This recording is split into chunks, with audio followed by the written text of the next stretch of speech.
A Werewolf Shifter Romance, written by Amelia Hart. Chapter 1. Ashes and Rain. The rain falls like tears from a wounded sky, each droplet hitting the black umbrella above Ivy Sullivan's head with the persistence of unspoken accusations. She stands alone at the edge of Willowbrook Cemetery, clutching a small bouquet of white daisies, the cheapest flowers she could afford from the gas station on 5th Street.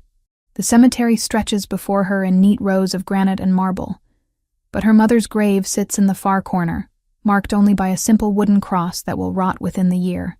22 years old, and Ivy has learned that grief tastes like copper pennies and sounds like whispered cruelties.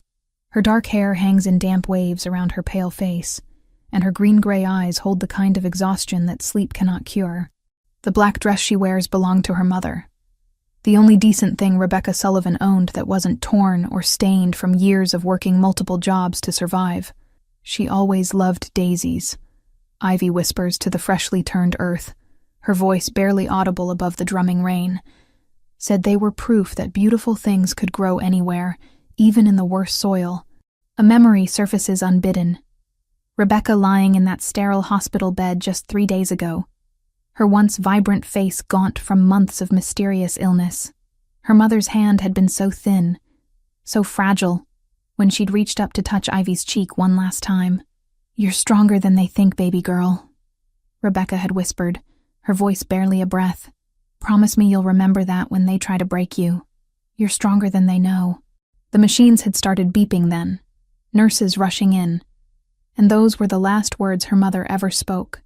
Now, standing in the rain with water seeping through the holes in her second-hand shoes, Ivy wonders what strength her mother had seen. All she feels is hollow, scraped clean of everything that once made her whole. The sound of approaching footsteps makes her stiffen. She doesn't need to turn around to know who's coming. The heavy tread of expensive leather shoes, the confident gait of a man who's never doubted his place in the world. Her stomach clenches with familiar dread. Well, Jonathan Sullivan's voice cuts through the rain like a blade through silk. "Look what the storm dragged in." Ivy turns slowly, her grip tightening on the daisies. Her father, though she's suspected for years that he's no blood relation, stands 20 feet away, flanked by half a dozen members of the Red Moon Pack. Jonathan's gray hair is perfectly styled despite the weather, his expensive black suit tailored to his stocky frame. At 48, he's the kind of man who commands respect through fear rather than admiration. Beside him stands Victoria, his precious daughter and Ivy's half-sister. At 20, Victoria is everything Jonathan values: blonde, beautiful, and blessed with an alpha wolf that manifested early and strong. Her blue eyes sparkle with malicious delight as she takes in Ivy's bedraggled appearance. "Daddy, she looks like a drowned rat," Victoria says with a laugh that sounds like breaking glass. "Are you sure we're even related to that?" The other pack members chuckle, their eyes glowing briefly yellow in the dim light. Ivy feels their collective disdain wash over her like a physical force, and her own wolf, small, late-blooming, and currently cowering deep inside her chest, whimpers in submission. Jonathan steps closer, his brown eyes cold as winter stone. "Your mother's dead and buried, Ivy. That means your protection is gone." He pauses, letting the words sink in like poison. Not that she was much protection to begin with. "Don't talk about her like that," Ivy says, surprised by the strength in her own voice. "She was worth 10 of you." The backhand comes so fast she doesn't see it coming. Her head snaps to the side, the taste of blood blooming across her tongue as the pack members growl their approval. The daisies scatter in the mud, their white petals instantly stained brown. "You will not speak to me that way," Jonathan snarls, his wolf pressing against his human form. "You're nothing but a mistake, a burden I've carried for 22 years out of misplaced loyalty to your mother." Ivy touches her stinging cheek, feeling wetness that might be rain or might be tears. "Then why keep me? Why not just let me go?"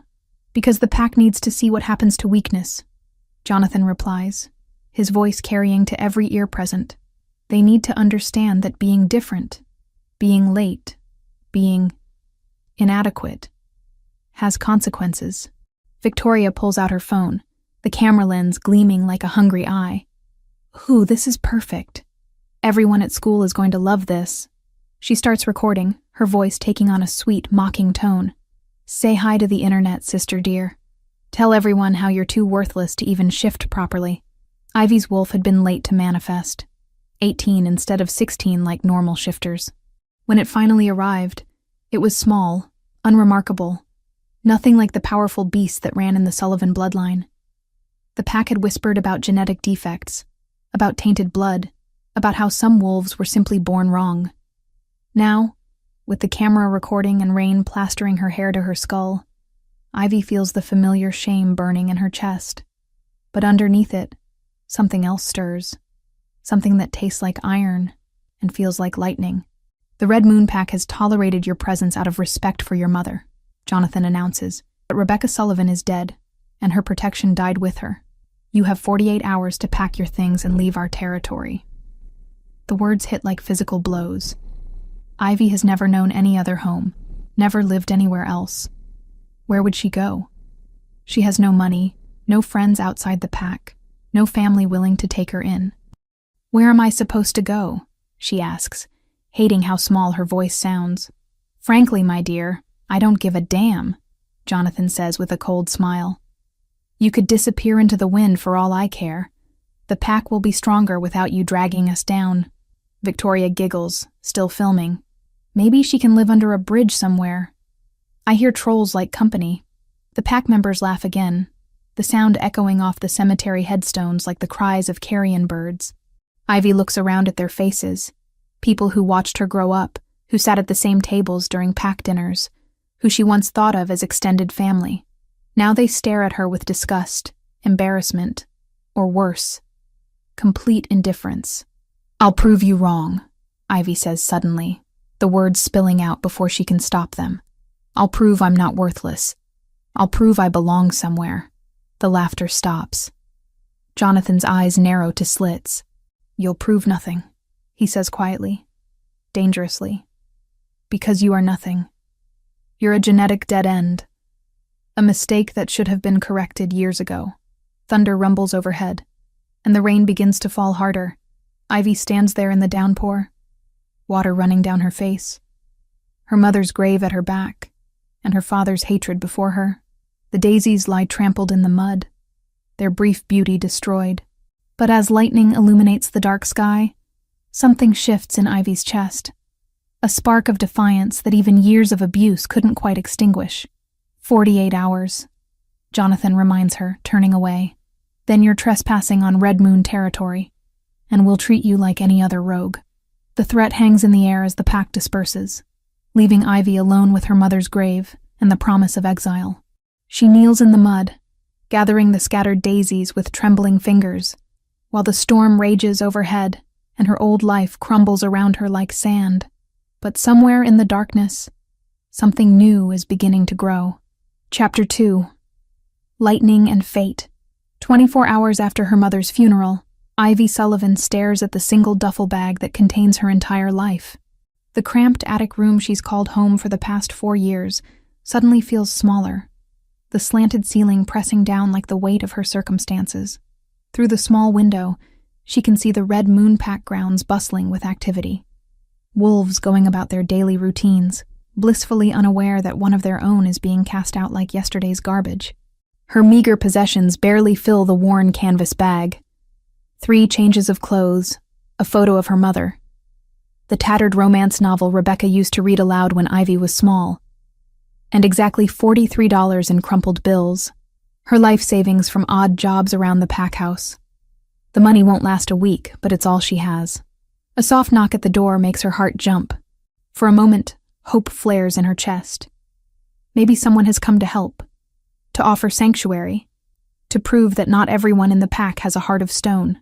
But when she opens the door, she finds only Meredith Hayes, her mother's younger sister, and the one person who ever showed her genuine kindness. Meredith's amber eyes are red-rimmed from crying, and her usually neat brown hair hangs loose around her shoulders. At 38, she's always been the softer version of Rebecca. Same heart-shaped face and gentle nature, but without the steel core that kept her sister fighting until the end. "Ivy, sweetheart," Meredith whispers, glancing nervously down the hallway. I brought you some food for the road. She presses a small cooler into Ivy's hands, and the simple kindness nearly breaks what's left of Ivy's composure. Aunt Meredith, I don't know what I'm going to do, Ivy admits, her voice cracking. I have nowhere to go. Meredith's face crumples. Oh, honey, if Jonathan hadn't made it clear that helping you would mean exile for me too. She takes a shuddering breath. I'm sorry. I'm so sorry I can't be braver. Ivy understands. Meredith has her own young daughter to think about. Her own place in the pack to protect. Self-preservation isn't selfish when survival is at stake. It's okay. Ivy lies, forcing a smile. I'll figure something out. An hour later, she's walking through the rain toward the Greyhound station on the outskirts of town, her duffel bag slung over her shoulder, and her mother's voice echoing in her memory. You're stronger than they think. The bus ticket to Crescent Falls, a neutral city between pack territories, costs $37, leaving her with enough money for maybe 2 meals. The bus ride passes in a blur of gray landscape and anxious thoughts. Crescent Falls has always been a sanctuary city for supernatural refugees, a place where pack politics hold less sway. If she can find work, if she can prove herself somehow, maybe she can build a new life from the ashes of the old one. But as the bus pulls into the station and Ivy steps into the unfamiliar city, reality hits like a punch to the gut. She has no connections here, no references, no pack backing. She's a lone wolf in every sense of the phrase, and lone wolves rarely survive long. The storm that began at her mother's funeral has followed her here, turning the streets into rivers and the sky into a canvas of angry clouds.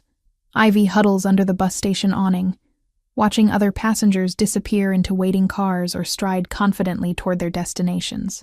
She's the only one left standing in the rain with nowhere to go. Her phone, a battered device that should have been replaced years ago, buzzes with a text from Victoria. Heard you finally left. Don't come crawling back when you realize how pathetic you really are. Ivy deletes the message without responding and starts walking. The business district gives way to residential streets lined with old Victorian houses converted into apartments. A few show for rent signs, but even the seediest places are asking for first month, last month, and security deposit, money Ivy doesn't have. By 8 p.m., she's soaked to the bone and desperate. The temperature has dropped, and her human body is starting to shiver uncontrollably. Her wolf remains stubbornly dormant, unable or unwilling to provide the extra warmth that would keep hypothermia at bay. She's crossing Pine Street, hurrying toward what looks like a 24-hour diner, when the world explodes into light and sound. Car headlights cut through the rain like laser beams. Tires screech against wet asphalt, and someone screams. It takes her a moment to realize the sound is coming from her own throat. Time slows to a crawl. Ivy sees the black SUV sliding sideways toward her, its driver fighting for control on the slick road. She tries to move, but her legs feel like lead, her reflexes dulled by exhaustion and despair.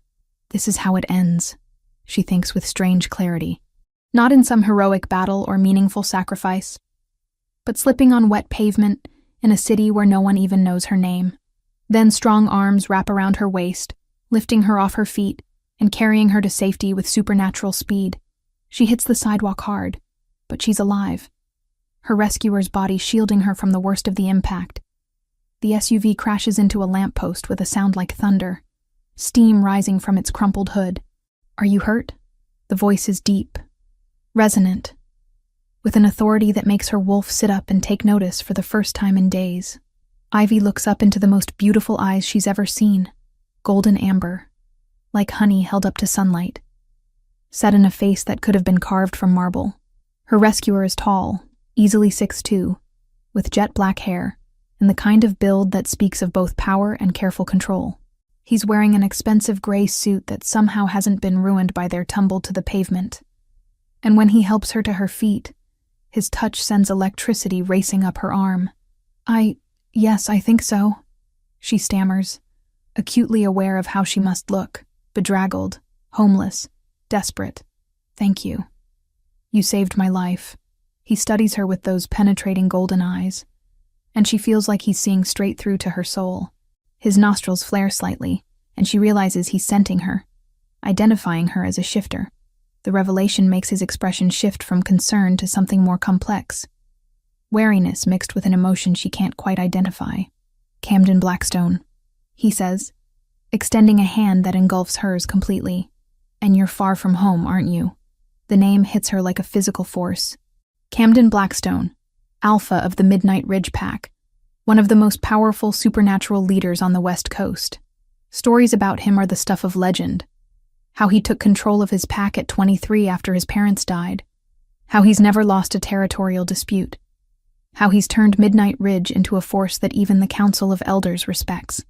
"Ivy," she manages, then clears her throat and tries again. "Ivy Sullivan. And yes, I suppose I am." Something shifts in his expression at her surname, a flicker of recognition that makes her stomach clench. Of course he knows about the Red Moon Pack, about her father's position as beta. She waits for the dismissal, the polite but firm request that she move along and not bring her family's shame to his doorstep. Instead, he surprises her. "You're soaked through," he observes, shrugging out of his jacket and draping it around her shoulders. The garment is warm from his body heat and smells like cedar and rain and something indefinably masculine. "And you're shivering. When did you last eat?" The kindness in his voice nearly undoes her. "Yesterday, I think. Maybe the day before." His jaw tightens, and for a moment, she glimpses the alpha beneath the gentleman's facade. All controlled power and protective instincts. "There's a hotel 3 blocks from here. Clean, safe, no questions asked." "I can't pay for a hotel room," Ivy interrupts, hating how the admission sounds. "I can barely afford food." Camden studies her for a long moment, and she wonders what he sees. A charity case, a potential problem, or something else entirely. When he speaks again, his voice is carefully neutral. "Then perhaps we can discuss alternatives. My pack house has guest quarters, and we're always in need of skilled hands. Can you cook, clean, handle basic administrative tasks?" Pride wars with desperation in her chest. Taking charity from a powerful alpha feels like another kind of defeat, but the alternative is sleeping in doorways and scrounging through dumpsters. "I can work," she says finally. "I'm not afraid of hard work." "Good." He glances toward the damaged SUV, where the driver is already on his phone with what sounds like insurance companies. "My car will be here in 5 minutes. We can discuss the details on the way."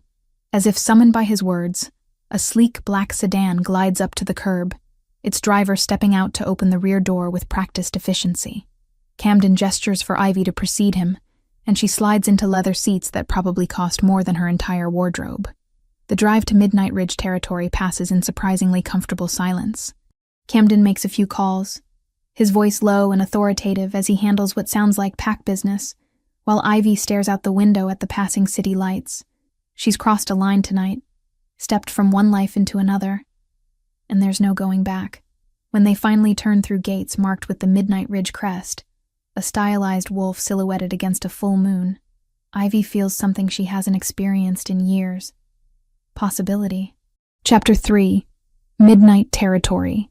The Midnight Ridge pack house rises from the hillside like something out of a fairy tale.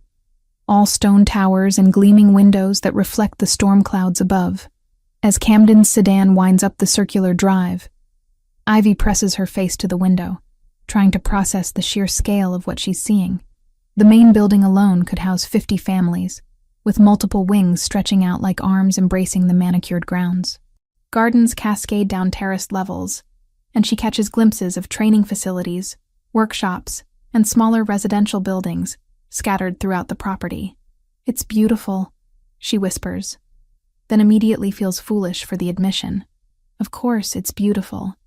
This is what real pack wealth and unity can create when wolves work together instead of tearing each other apart.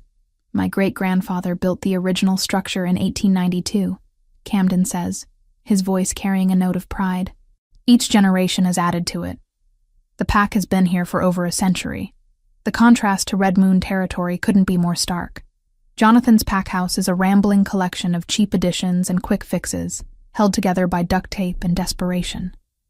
The grounds are poorly maintained, the facilities outdated, and there's always been an undercurrent of dissatisfaction among the pack members. Whispered complaints about poor leadership and squandered opportunities. Here, Even in the storm, Ivy can sense something different in the air. The wolves they pass pause respectfully as Camden's car goes by, but their postures speak of loyalty freely given rather than submission enforced through fear. Children play in covered areas despite the rain, their laughter carrying on the wind like music. The sedan pulls up to a grand entrance where a woman in her 50s waits under the shelter of a stone portico. She's impeccably dressed in what Ivy recognizes as expensive casual wear, her silver hair styled in a perfect bob. When Camden steps out and extends a hand to help Ivy from the car, the woman's sharp blue eyes miss nothing. Not Ivy's bedraggled appearance, not the way Camden's jacket hangs on her smaller frame, not the careful distance he maintains while still being protective. "This is Elena Morrison, our pack administrator," Camden says as they approach.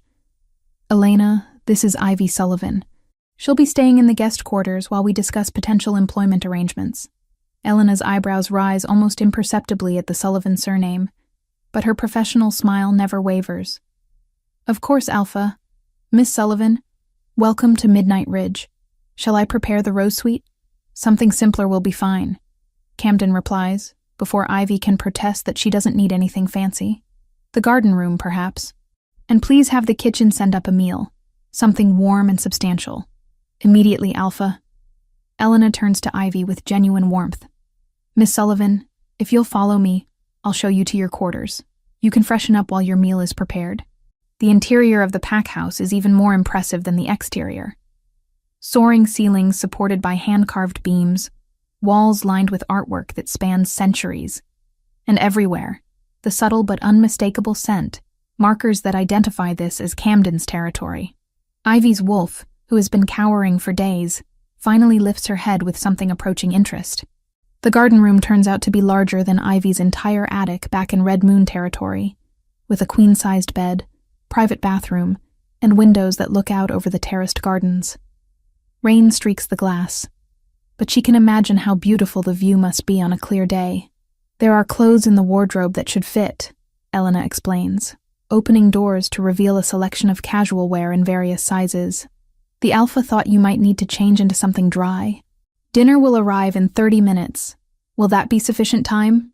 Ivy nods, still overwhelmed by the casual luxury surrounding her. "Mrs. Morrison, I want you to know I'm not expecting charity. I plan to work for whatever hospitality I receive." Elena's smile becomes genuinely warm. "The Alpha mentioned you were looking for employment. We can discuss specifics tomorrow, but tonight, just focus on getting warm and fed. You've had a difficult journey." After Elena leaves, Ivy stands in the center of the room, dripping onto what is probably a priceless Persian rug. The silence feels strange after years of living in a house where every footstep was monitored, every conversation scrutinized for signs of disloyalty or ingratitude. Here, she's simply alone, safe, free to move and breathe without constant judgment. The hot shower is a revelation. The water pressure is perfect, the temperature consistent, and there are more toiletries lined up on the marble shelf than she's owned in her entire life. She lets herself linger under the cascade, washing away not just the grime of travel, but the psychic residue of Jonathan's hatred and Victoria's cruelty. The clothes in the wardrobe fit surprisingly well. Soft jeans, a cashmere sweater in deep green, undergarments that are clearly expensive but still tagged. It occurs to her that Camden must have called ahead during the drive, arranging for everything to be ready upon their arrival. The level of consideration and efficiency speaks to a leader who takes care of his people without making them feel like burdens. Dinner arrives as promised. A tray laden with beef stew, fresh bread, roasted vegetables, and a slice of apple pie that makes her mouth water. The pack member who delivers it is a young woman about Ivy's age with friendly eyes and genuine curiosity. "I'm Sarah," she says, setting the tray on the small table by the window. "I work in the kitchens. Elena mentioned you might be joining the staff?" "Possibly," Ivy replies carefully. "I'm still discussing details with the Alpha." Sarah grins. "Well, if you do stay, you'll love it here. Alpha Camden is the best leader I've ever served under. Fair, protective, never asks more of us than he's willing to give himself. And the benefits are incredible. Healthcare, education opportunities, even help with housing if you want to start a family. The casual way Sarah speaks about her alpha, with respect but without fear, reinforces Ivy's growing understanding of how different this place is from her old home. She finds herself asking, "Have you been here long?" 3 years. I came from a pack down south where the leadership was less enlightened. Alpha Camden offered sanctuary to anyone who wanted to transfer, and about 15 of us made the move. Best decision I ever made. After Sarah leaves, Ivy sits by the window, eating the most delicious meal she's had in months while watching the storm rage outside. Lightning illuminates the gardens in brief, brilliant moments, and she wonders what her life might have been like if she'd grown up in a place like this, surrounded by genuine community, led by wolves who saw strength as something to be cultivated rather than crushed. A knock at her door interrupts her thoughts. She opens it to find Camden, now dressed in jeans and a black sweater that emphasizes his impressive physique. He's clearly made an effort to appear less formal, less intimidating, but there's no hiding the aura of power that surrounds him like an invisible force field. "I wanted to check on you," he says, his golden eyes taking in her improved appearance with approval. "You look better. More yourself. Thank you. For everything. The clothes, the room, the meal. I don't know how to repay your kindness. You don't need to repay anything. Helping a fellow wolf in need isn't kindness. It's basic decency." He pauses, studying her face. "I've been making some inquiries about your situation. I know about your mother's recent passing, and about your father's decision to exile you from Red Moon territory." Ivy's cheeks burn with shame. "I suppose my reputation precedes me. The defective daughter, the genetic disappointment, the— Stop." The alpha command in his voice makes her words die in her throat. "Whatever Jonathan Sullivan told you about your worth, he was wrong. I've seen your medical records, Ivy. There's nothing defective about being a late bloomer, and your wolf may be smaller than average, but she's perfectly healthy. You've seen my medical records?" The violation should anger her, but instead, she feels oddly relieved that someone finally knows the truth. "Pack leaders share information when it comes to potential transfers," he explains. "I wanted to understand what I was dealing with before making any offers. What I found was a young woman who survived 22 years in an abusive environment and still maintained her sanity and integrity. That takes remarkable strength. The simple acknowledgement of her suffering, the validation that her experience was real and undeserved, nearly brings her to her knees." She blinks back tears, not wanting to appear weak in front of this powerful alpha, who has shown her more consideration in one evening than her own family managed in 2 decades. "I have a proposition," Camden continues, his voice gentle but businesslike. "The pack has need of someone to assist Elena with administrative duties, correspondence, scheduling, basic bookkeeping. The position includes room and board, plus a monthly salary that would allow you to build some financial independence. The work isn't glamorous, but it's honest and necessary." "What's the catch?" Ivy asks, because years of survival have taught her that offers this good always come with hidden costs. Camden's smile is slight but genuine. "No catch. You work hard, follow pack rules, and contribute to our community. In return, you receive the protection and support that every pack member deserves. It's how functional families operate. Family. The word hits her like a physical blow, because she's never really had one, not in the true sense. Jonathan's household was built on fear and favoritism, not the mutual support and loyalty she glimpses here at Midnight Ridge. "I need you to understand something," she says carefully. "I'm not just late blooming or genetically unfortunate. I'm damaged goods, Alpha Camden. Whatever information you found in those files, it doesn't capture the full extent of what's wrong with me. I don't want you making decisions based on incomplete data." His expression darkens, and for a moment, she sees the predator that lurks beneath his civilized surface. "What exactly are you trying to tell me, Ivy?" She takes a shuddering breath, preparing to destroy the best opportunity she's ever been offered. "I think there's something fundamentally broken in me. My wolf is weak, my instincts are wrong, and I've never been able to form proper pack bonds. Jonathan was probably right to get rid of me before I could contaminate anyone else." The silence stretches between them, heavy with the weight of her confession. Camden studies her with those penetrating golden eyes, and she waits for the inevitable dismissal, the polite but firm explanation that Midnight Ridge cannot afford to take in defective wolves. Instead, he steps closer, his scent washing over her like a warm tide. "Ivy Sullivan," he says quietly, "you are going to discover that everything you've been told about yourself is a lie, and when you do, I hope you'll choose to stay long enough to help us prove it." The offer hangs in the air between them like a promise and a challenge combined. Outside, the storm continues to rage. But here, in this beautiful room with this remarkable alpha, Ivy feels something she hasn't experienced in years. Hope. Chapter 4. Hidden Depths. 3 weeks at Midnight Ridge have transformed Ivy in ways she never thought possible. Working alongside Elena has proven both challenging and rewarding. The pack's administrative needs are complex, requiring attention to detail and diplomatic skills she didn't know she possessed. More importantly, for the first time in her life, her contributions are valued and acknowledged.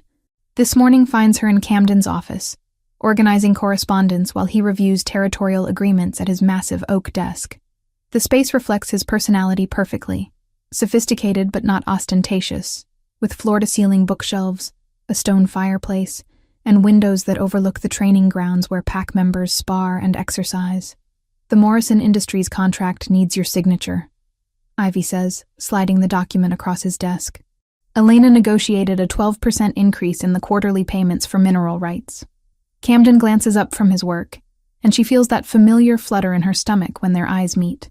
Over the past weeks, she's caught him watching her with an intensity that makes her pulse race, but she's assumed it's simply an alpha monitoring a new pack member for signs of instability or disloyalty.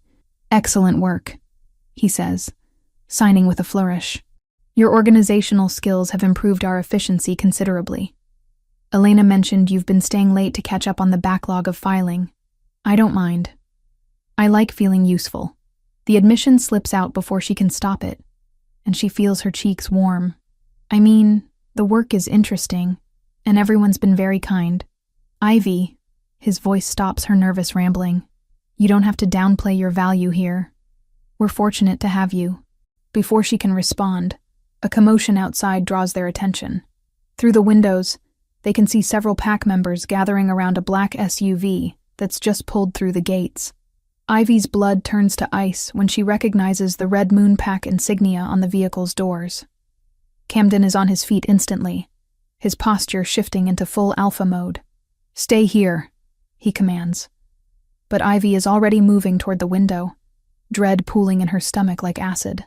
The SUV's doors open, and Jonathan Sullivan emerges with 3 other Red Moon wolves, including Victoria. Her father looks exactly as she remembers, arrogant, well-dressed, radiating the kind of casual cruelty that has defined her entire existence. Victoria clings to his arm, her blonde hair perfectly styled despite the journey, her blue eyes already scanning the Midnight Ridge grounds with obvious envy. "They're here for me," Ivy whispers, her wolf cowering deep in her chest. "Jonathan must have discovered where I went." Camden's expression hardens. "This is my territory. They have no authority here.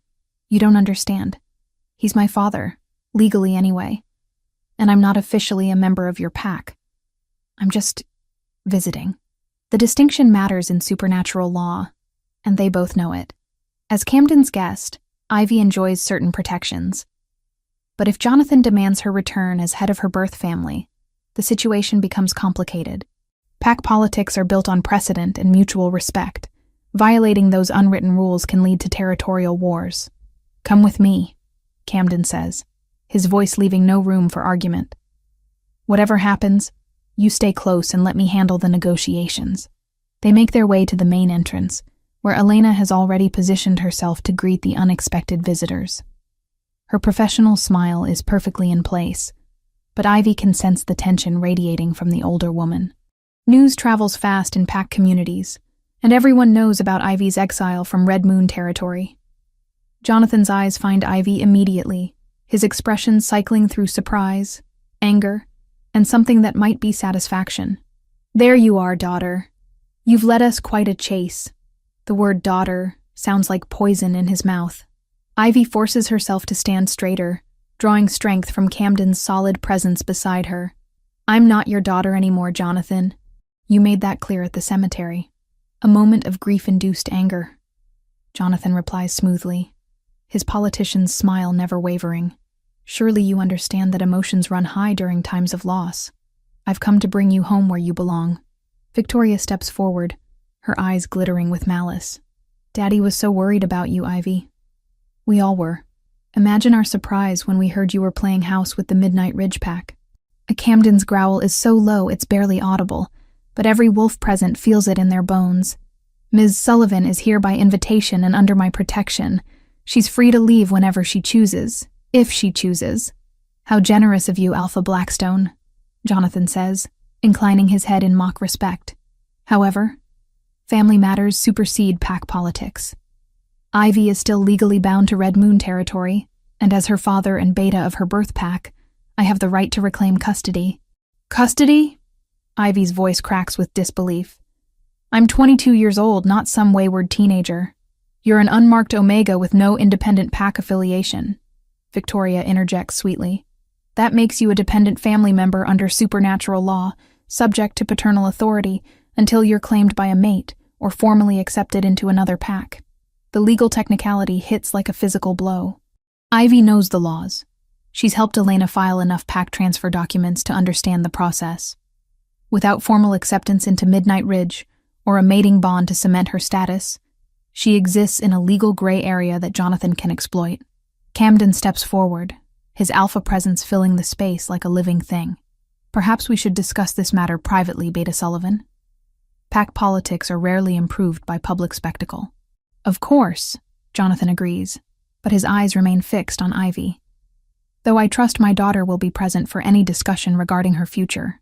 They move to Camden's office, the atmosphere thick with tension and unspoken threats. Ivy takes a seat as far from Jonathan as possible while Camden positions himself behind his desk like a fortress. Victoria perches on the edge of her father's chair, clearly enjoying the drama. Let's be frank, Jonathan begins, settling back with the confidence of a man who believes he holds all the cards. Ivy has always been challenging, late to bloom, weak wolf, prone to defiance and inappropriate attachments. I'm sure you've noticed these tendencies during her stay here. I've noticed a young woman with remarkable resilience and untapped potential, Camden replies coolly. Perhaps the challenge lies not with Ivy, but with the environment she was raised in. Jonathan's mask slips for a moment, revealing the fury beneath. Are you questioning my parenting, Alpha? I'm questioning your motives. 3 weeks ago, you publicly exiled Ivy from your territory. Now you're demanding her return. What changed? Victoria giggles, the sound like breaking glass. Oh, this is rich. Tell him, Daddy. Tell him about the marriage contract. Ivy's blood turns to ice. What marriage contract? Jonathan's smile returns, predatory and satisfied. Alpha Harrison of the Mountain Crest Pack has expressed interest in an alliance marriage. He's getting on in years, 63, I believe, and seeks a young, fertile mate to provide heirs for his territory. The room erupts. Camden surges to his feet, his eyes flashing gold with barely contained rage, while Ivy feels the world tilt sideways. Alpha Harrison is notorious throughout the supernatural community. A cruel, manipulative leader who treats his pack like personal property and his wives like breeding stock. You want to sell me to that monster? Ivy's voice is barely a whisper. I want to secure a beneficial alliance for my pack, Jonathan corrects. Harrison offers significant territorial concessions and trade agreements in exchange for a marriage bond with a Sullivan daughter. Since Victoria is already promised elsewhere, that leaves you. I won't do it, Ivy says, standing on shaking legs. I'll never marry him. You will if you know what's good for you. Victoria purrs. Harrison's already paid half the bride price. Daddy's counting on that money to expand Red Moon territory. Camden's alpha power fills the room like a physical force. Get out. Jonathan raises an eyebrow. Excuse me? Get out of my territory. Now. Before I forget the diplomatic protocols that keep our packs from open war. You can posture all you like, Blackstone, but the law is on my side. Ivy belongs to Red Moon Pack, and I have the right to arrange her marriage as I see fit. Actually, a new voice interrupts. You don't. Elena appears in the doorway, a thick folder clutched in her hands. Her usually composed expression shows a mix of excitement and grim satisfaction. "I've been researching Ms. Sullivan's legal status since your arrival, Beta Sullivan, and I've discovered some interesting information." She opens the folder, revealing official documents and medical records. "According to these blood test results from Ivy's 18th birthday, she's not genetically related to you at all.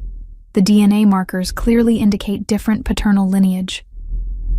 The silence that follows is deafening. Jonathan's face cycles through shock, rage, and something that might be fear, while Victoria gapes like a landed fish. Ivy feels the world spinning around her, pieces of a puzzle she never knew existed suddenly clicking into place. "That's impossible," Jonathan sputters. "Rebecca was my wife. Ivy is my daughter. Rebecca was your wife," Elena agrees calmly.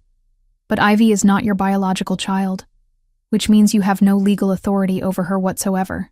She's free to choose her own path, her own pack, her own mate." Camden moves to Ivy's side, his presence warm and protective. "The choice is yours, Ivy. Stay or go. Whatever you decide, I'll support." She looks around the room, at Jonathan's fury, Victoria's hatred, Elena's supportive smile, and Camden's steady golden eyes. For the first time in her life, she truly understands what her mother meant about being stronger than they think. "I choose to stay," she says, her voice growing stronger with each word. "I choose Midnight Ridge. I choose my own future." And as Camden's hand settles protectively on her shoulder, she feels something shift inside her. Something powerful and wild, finally stirring to life. Chapter 5. Blood and Betrayal. The revelation of Ivy's true parentage hangs in Camden's office like a live wire, crackling with dangerous potential. Jonathan's face has gone pale beneath his carefully maintained tan, while Victoria stares at the DNA documents as if they might spontaneously combust through sheer force of her denial. "This is ridiculous," Jonathan finally manages, his voice tight with barely controlled panic. "Those tests could be fabricated, contaminated, misread. The tests were conducted by 3 independent laboratories." Elena interrupts smoothly, her professional demeanor never wavering despite the explosive nature of her discoveries. "Cross-referenced and verified through the PAC registry database. The results are conclusive." Camden moves closer to Ivy, his protective instincts evident in every line of his body. "Who is her real father?" Elena's expression grows somber as she flips to another section of the folder. "According to the genetic markers, Alpha Marcus Ravenclaw of the Northern Territories. He died in a territorial dispute 15 years ago, but his bloodline was significant." The name hits the room like a thunderbolt. Marcus Ravenclaw had been one of the most powerful alphas of his generation, leading a pack known for their strength, intelligence, and fierce independence. His death had sent shockwaves through the supernatural community, leaving his territory to be absorbed by neighboring packs. "That's impossible," Victoria shrieks, her composure finally cracking. "She can't be alpha-born. Look at her. She's weak, pathetic, barely even a proper wolf." "Weak?" Elena's eyebrows rise as she produces another set of documents. These training assessments suggest otherwise. In just 3 weeks, Ivy has shown remarkable improvement in strength, speed, and instinctual responses. Her wolf may have been suppressed, but it's far from weak.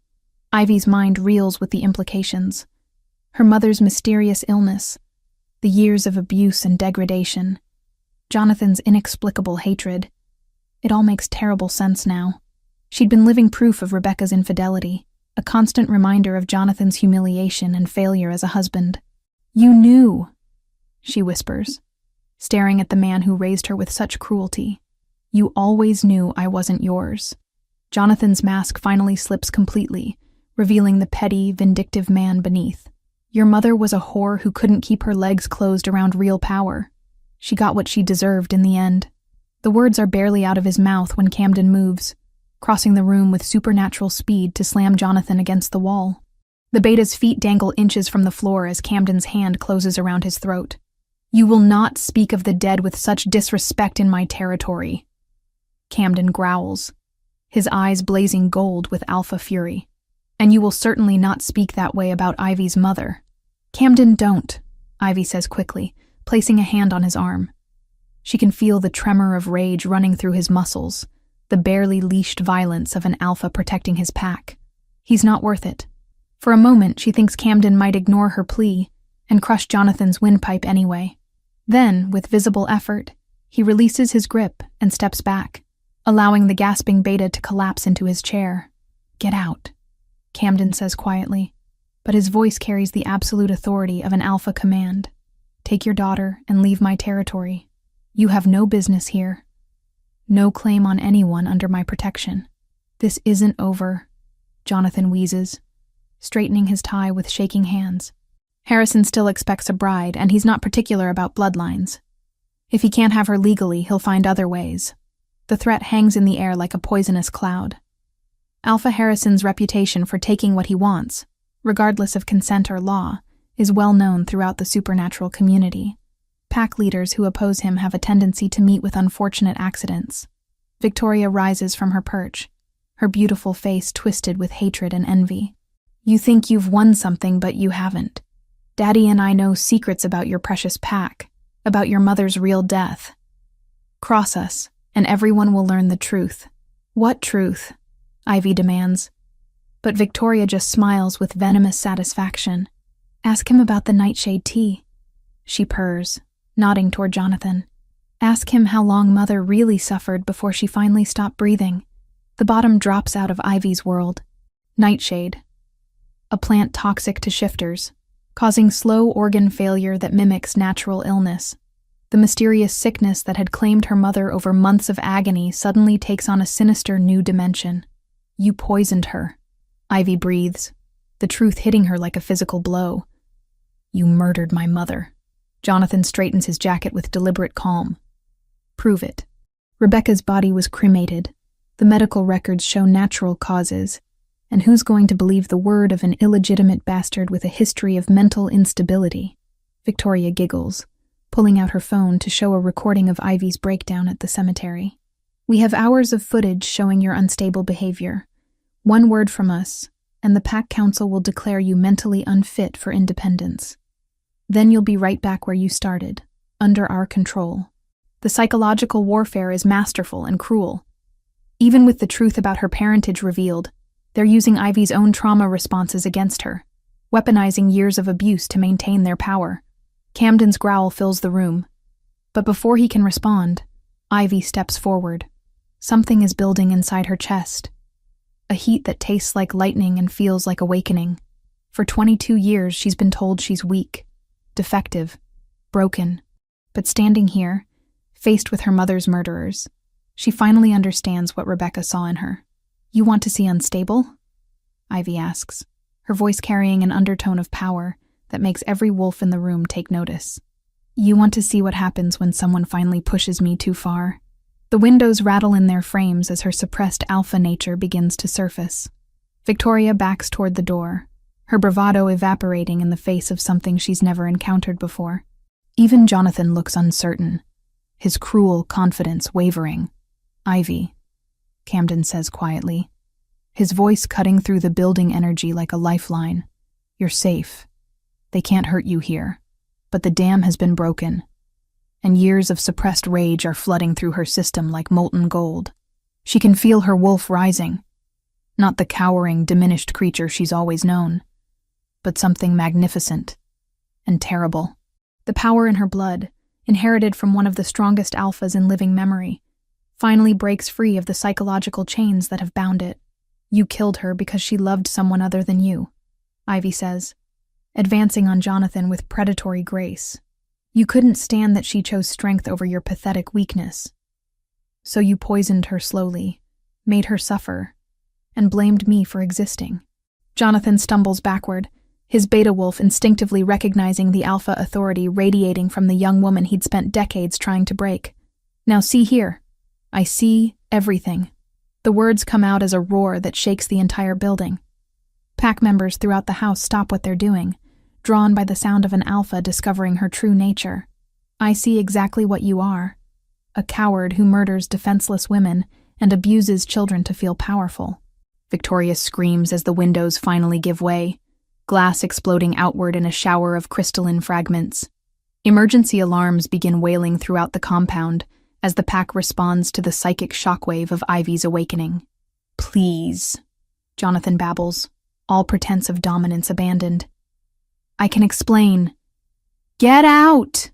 The alpha command hits with the force of a physical blow, driving both Jonathan and Victoria to their knees.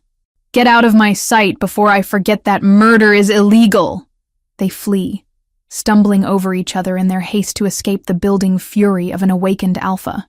Their SUV tears down the driveway with reckless speed, leaving only the sound of wailing alarms and Ivy's ragged breathing. The power slowly ebbs, leaving her swaying on her feet as the full implications of what just happened crash over her. She's not just Ivy Sullivan anymore. She's Ivy Ravenclaw, daughter of one of the most feared and respected alphas in recent memory. The blood of legends runs in her veins, and for the first time, she can feel its true strength. Camden approaches carefully, his hands raised in a gesture of peace and support. "How do you feel?" "Different," she whispers, looking at her hands as if seeing them for the first time.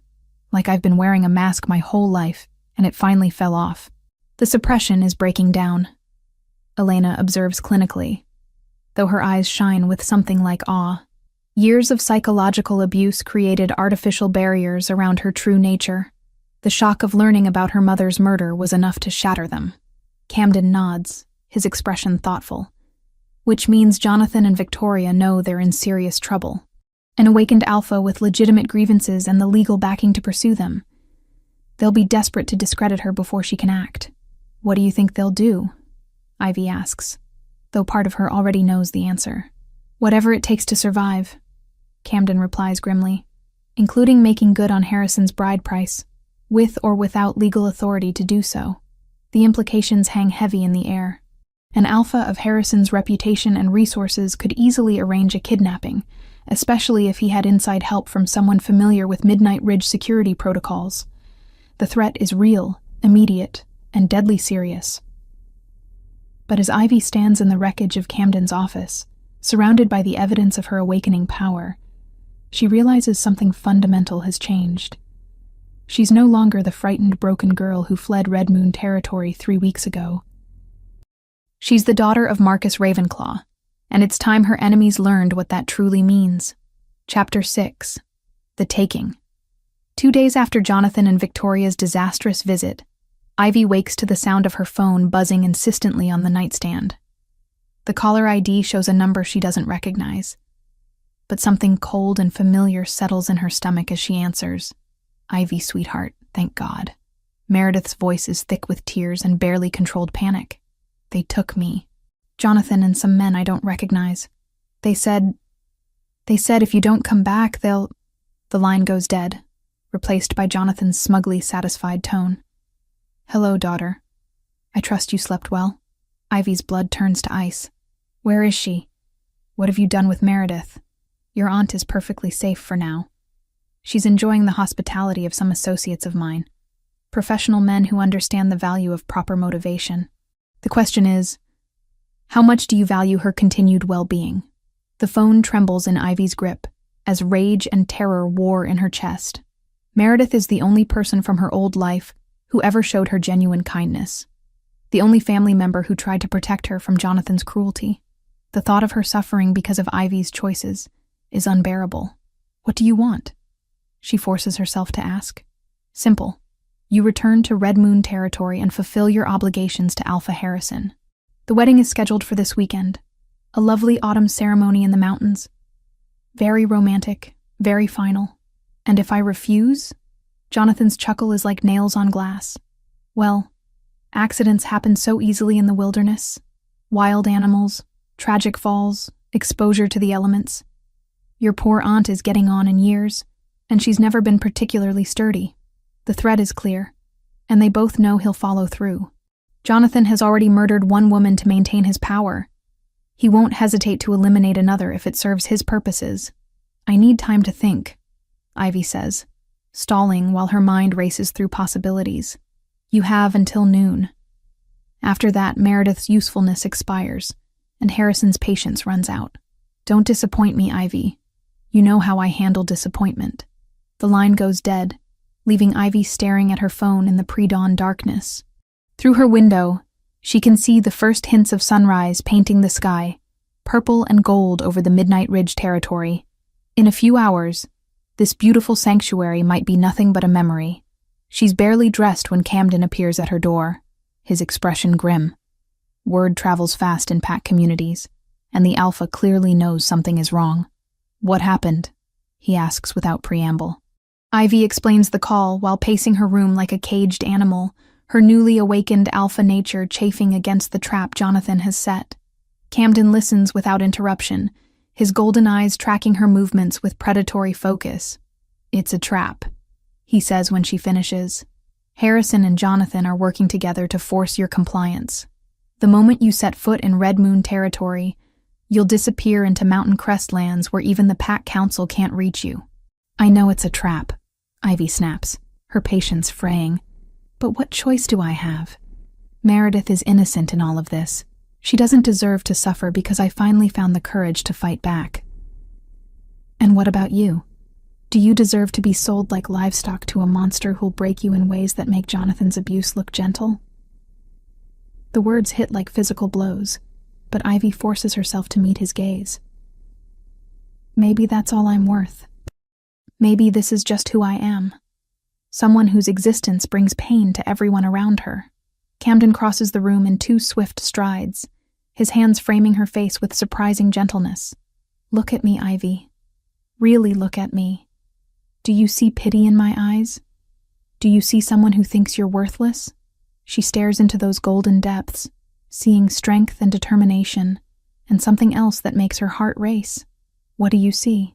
"I see the most remarkable woman I've ever met. I see someone who survived 22 years of psychological torture and still maintained her compassion and integrity. I see an alpha with the potential to change everything." His voice drops to a whisper. "I see my mate." The words hang between them like a bridge across an impossible chasm.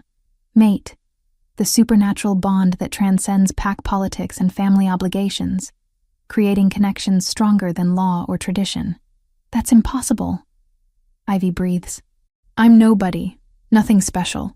"You're everything," Camden interrupts, his thumb brushing across her cheekbone. "You're my fated mate, and I'll be damned if I let them take you away now that I've found you." Before she can respond, he's kissing her. Soft at first, then with growing intensity as years of loneliness and longing pour between them.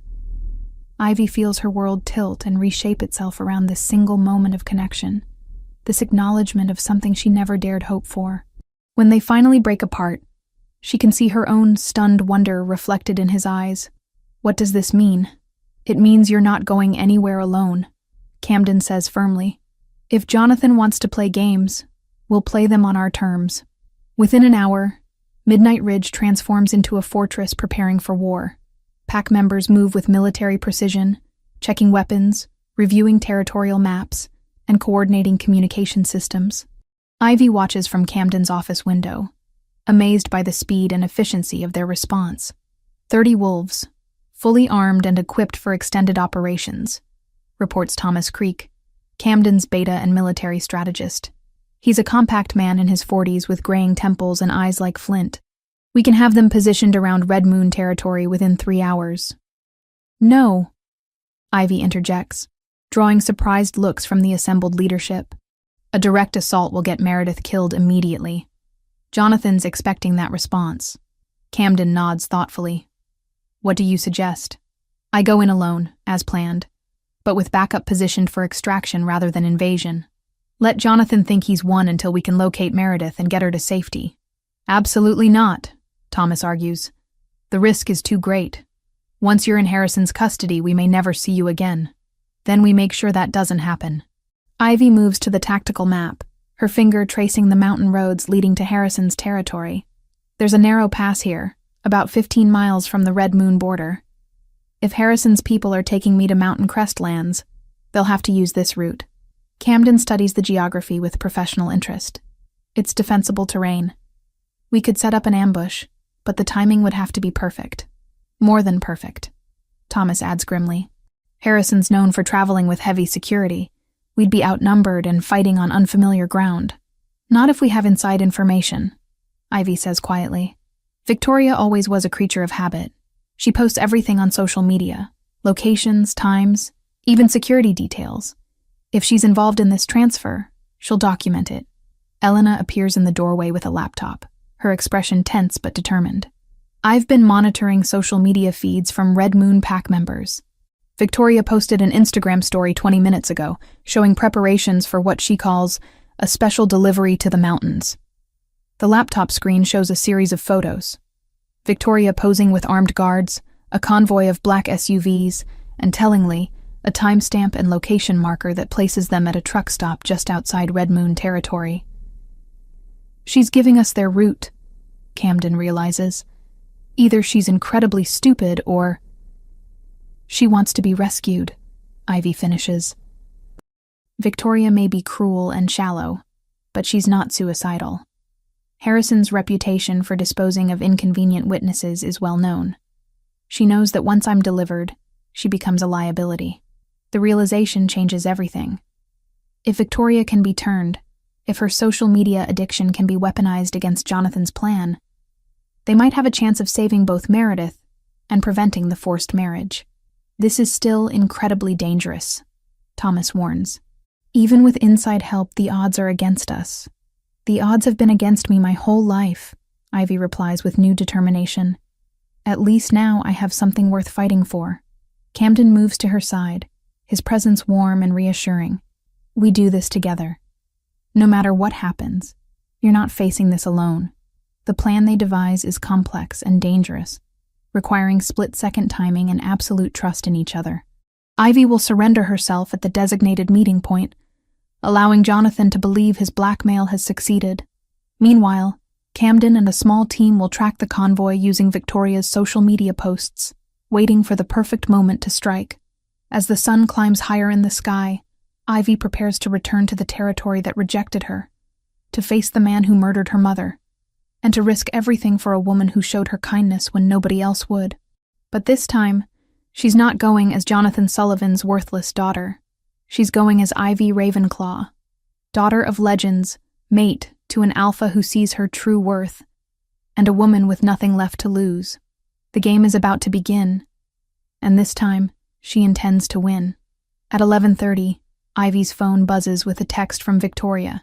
Convoy departing in 10 minutes. Route 47 to Mountain Pass. Guards are bored and overconfident. Good luck, sister. It's not much, but it's enough. As Ivy prepares to walk into the lion's den, she carries with her the strength of her true heritage, the love of her chosen family, and the absolute certainty that some things are worth any risk. The time for running is over. Now, it's time to fight. Chapter 7. Blood Moon Rising. The abandoned gas station on the border between territories looks like something from a horror movie. Rusted pumps, broken windows, and weeds growing through cracked asphalt. Ivy sits in Camden's sedan, watching the sun climb toward its noon position, while her heart hammers against her ribs like a caged bird. Remember, you're not the same person who left here a month ago, Camden says from the driver's seat, his golden eyes fierce with protective intensity. You're stronger now, awakened. Don't let them convince you otherwise. Through her earpiece, she can hear the steady breathing of the Midnight Ridge team positioned throughout the surrounding forest. Thomas and 5 other wolves have already moved ahead to the mountain pass, while Camden will shadow the convoy at a distance once the exchange is made. Vehicle approaching from the east. Elena's voice crackles through the comm system from her mobile command center. 3 black SUVs, just like Victoria's posts indicated. Ivy's mouth goes dry as the convoy pulls into the abandoned lot. Jonathan emerges from the lead vehicle, flanked by 4 armed guards she doesn't recognize. Mercenaries by the look of them, with cold eyes and military bearing. These aren't Red Moon Pack members. They're Harrison's people, which means the old Alpha is already asserting control over the situation. Victoria steps out of the second SUV, her blonde hair gleaming in the sunlight. She's dressed like she's attending a society function, rather than a kidnapping, but Ivy catches the nervous glances she keeps shooting at the mercenaries. The girl may be cruel, but she's not stupid. She knows she's playing with fire. The third vehicle remains closed, its tinted windows hiding whatever, or whoever, might be inside. Well, Jonathan calls out as Ivy approaches on foot, leaving Camden's car at the tree line. The prodigal daughter returns. I was beginning to think you'd choose selfishness over family loyalty. Where is she? Ivy demands, stopping just outside grabbing range. Her newly awakened senses can detect multiple scents. Fear, anticipation, and underneath it all, the familiar smell of Meredith's lavender perfume from the third SUV. Safe and sound. Jonathan replies with that smug smile she's learned to hate, though I'm afraid the accommodations have been rather rustic. Mountain camping isn't for everyone, especially women of a certain age. One of the mercenaries steps forward. A scarred man with dead eyes and hands that look like they've strangled more than their share of victims. Enough talk. Boss wants this wrapped up clean and fast. Of course, Jonathan says quickly, his beta nature instinctively deferring to the more dominant predator. Ivy. Meet Commander Burke. He represents Alpha Harrison's interests in this transaction. Burke looks Ivy up and down like she's livestock at auction, and she has to fight the urge to let her newly awakened alpha power flare. She's smaller than the photos suggested. You sure she can breed successfully? The clinical discussion of her reproductive capacity makes Ivy's skin crawl, but she forces herself to remain calm. I want to see my aunt first. Proof of life before I agree to anything. Burke nods to one of his men, who opens the rear door of the third SUV. Meredith emerges, and Ivy's heart breaks at the sight of her. The older woman's face is bruised, her clothes torn and dirty, and she moves with the careful gait of someone nursing injured ribs. Ivy, no, Meredith calls out, tears streaming down her face. Don't do this for me. I'm not worth... Burke's backhanded blow sends her sprawling to the asphalt. Shut up, old woman. Nobody asked for your opinion. The casual violence flips a switch in Ivy's mind.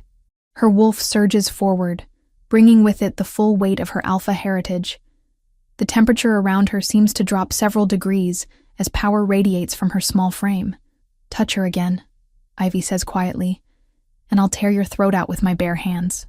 Burke's eyes widen slightly as he recognizes what he's facing. Not the cowering Omega he'd been told to expect, but an alpha in the early stages of awakening. His hand moves instinctively toward the weapon at his hip. Now, Jonathan intervenes quickly, sensing the dangerous shift in dynamics. Let's all stay civilized. Ivy, your cooperation ensures your aunt's continued well-being. Resist, and she suffers the consequences. Through her earpiece, Ivy hears Camden's voice. Convoy is moving in 30 seconds. Victoria just posted their route update. Stay strong. She forces herself to nod submissively, playing the role of defeated victim even as her mind calculates distances and escape routes. I'll come peacefully. Just don't hurt her anymore. Burke relaxes slightly, mistaking her compliance for surrender. Smart girl. Boss likes them with some spirit, but not too much fight. They load Ivy into the second SUV with Victoria, while Meredith is kept in the third vehicle with 2 guards. As the convoy pulls out of the abandoned station, Ivy catches a glimpse of Camden's sedan, following at a discreet distance through the side mirror. You know this isn't going to end well for any of us, Ivy says quietly to Victoria as they drive through the winding mountain roads. Victoria's confident facade cracks slightly. Daddy says Harrison will honor the agreement once you're properly mated. The territorial concessions alone will set Red Moon Pack up for decades. And what about you? What happens to Victoria Sullivan once she becomes a witness to kidnapping and forced marriage? The question hits home. Victoria's hands twist in her lap as she stares out at the passing forest. Harrison promised Daddy that I'd be safe, that he'd find me a suitable mate among his allies. Harrison's promises are worth less than dirt, Ivy replies. Ask his previous wives. Oh wait, you can't. They're all dead. The convoy slows as they approach the mountain pass, exactly where Camden predicted they would travel. Through the comm system, Ivy can hear Thomas positioning his team along the rocky ridges that overlook the narrow road. Movement in the trees, one of Burke's men reports from the front seat. Could be wildlife, but the first rifle shot takes out the lead vehicle's front tire, sending it skidding into the guardrail with a crash of twisted metal. The convoy lurches to a halt as mercenaries pour from the vehicles, weapons drawn and eyes scanning the surrounding forest. It's an ambush, Burke shouts into his radio. All units, defensive positions. Protect the cargo at all costs. Through the chaos, Ivy hears Camden's voice in her earpiece. Now! Get to your aunt! She doesn't hesitate. Her door handle yields to alpha strength as she tears it clean off, rolling from the moving vehicle as Victoria screams in panic. Bullets whine overhead as the Midnight Ridge wolves open fire from concealed positions, their military precision evident in every shot. Burke spins toward her, his weapon tracking her movement, but he's forgotten one crucial detail. Ivy is no longer the broken girl who fled Red Moon territory. She's the daughter of Marcus Ravenclaw, and for the first time in her life, she has something worth fighting for. Her alpha roar shakes the mountain as she launches herself at Burke, her partially shifted claws raking across his gun arm. The weapon spins away into the underbrush as they hit the ground hard, rolling in a tangle of violence and desperation. "You little bitch," Burke snarls, his own partial shift revealing yellowed fangs and pale eyes. "Harrison's going to enjoy breaking you." But as they grapple, Ivy feels something she's never experienced before. The absolute certainty of her own power.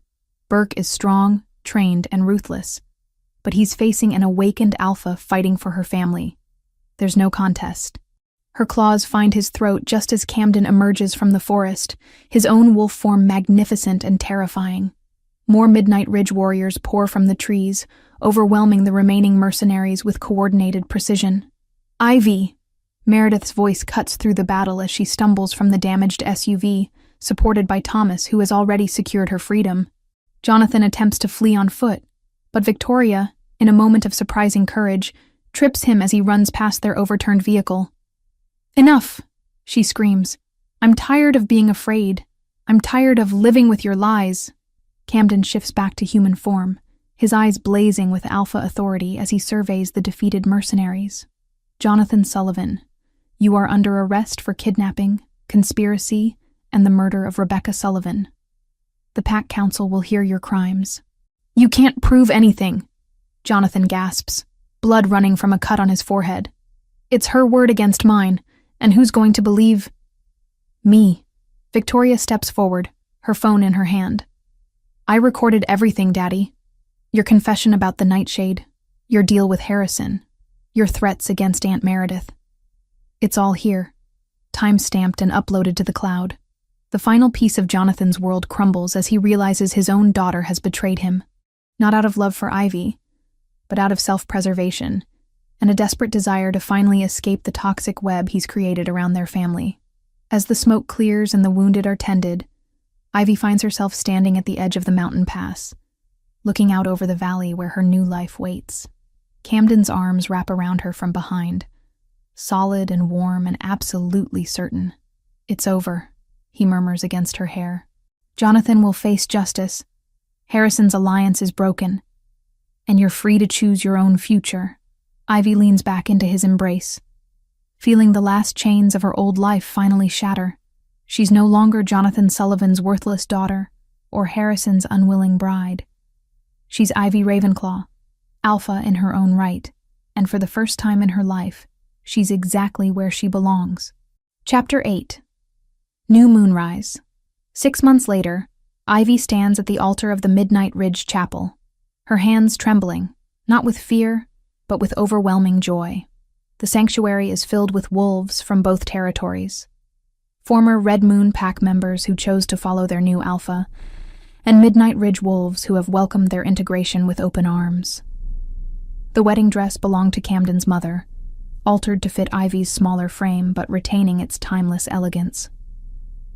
The ivory silk catches the afternoon light streaming through stained glass windows, and the Ravenclaw family pendant, recovered from her mother's belongings, rests against her throat like a blessing. "You look beautiful," Meredith whispers from the front pew, tears of happiness streaming down her face. The older woman has recovered fully from her ordeal, finding new purpose as the Pack's unofficial counselor for wolves transitioning between territories. Camden waits at the altar, magnificent in his formal black suit, his golden eyes never leaving her face. Beside him stands Thomas as best man, while Elena serves as Ivy's maid of honor, her proud smile radiant with maternal affection. But perhaps the most surprising sight is Victoria, sitting in the second pew wearing a soft blue dress and an expression of genuine happiness. The past months have transformed Jonathan's spoiled daughter into something approaching a decent person, her cooperation with the Pack Council's investigation earning her clemency and a chance at redemption. "We gather today," begins Elder Morrison, Camden's great uncle and the Pack's spiritual leader, "to witness the binding of two souls, two alphas, two territories united in love and purpose." The traditional ceremony takes on deeper meaning given everything they've survived to reach this moment. When Camden takes her hands, Ivy feels the familiar spark of their mate bond, stronger now after months of courtship and careful trust-building. "Ivy Ravenclaw," Camden says, his voice carrying clearly through the chapel. "You came to me broken and convinced of your own worthlessness. But I saw the truth. A warrior princess who simply needed to remember her crown. Will you rule beside me as equal partner, not as Luna to my alpha, but as alpha to alpha, leader to leader?" The vows they've written together reflect their unique situation. Two powerful wolves choosing to share authority rather than one submitting to the other. It's unprecedented in Pack tradition, but then everything about their relationship has challenged conventional wisdom. "Camden Blackstone," Ivy responds, her voice strong and sure. "You saved me from drowning in my own pain and taught me that strength comes not from dominance, but from love. Will you help me heal our joined territories, protect the wolves who need sanctuary, and build something better than what came before?"